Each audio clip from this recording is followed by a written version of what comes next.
Tuberkulosis, TB/TBC, merupakan penyakit yang menginfeksi paru-paru dan tersebar lewat udara.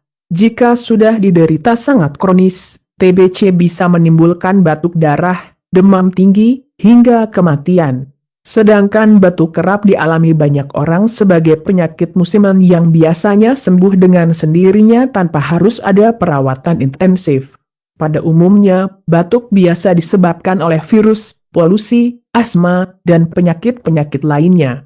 Beberapa orang akan mengalami batuk jika memiliki saluran pernapasan yang sensitif dan terpapar udara yang kotor.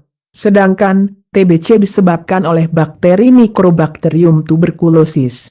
Bakteri ini tersebar melalui udara. Jika seseorang berada terlalu dekat dengan penderita TBC yang batuk atau bersin dan menghirup udara yang telah terkontaminasi bakteri TBC, ia bisa tertular. TBC bisa diobati dengan obat herbal denatur.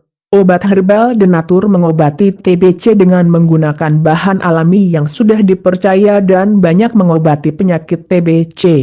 Silahkan konsultasikan terlebih dahulu masalah TBC Anda bersama kami via WhatsApp. Telkomsel 0813 9000 3017. XL 0877 3676 6326.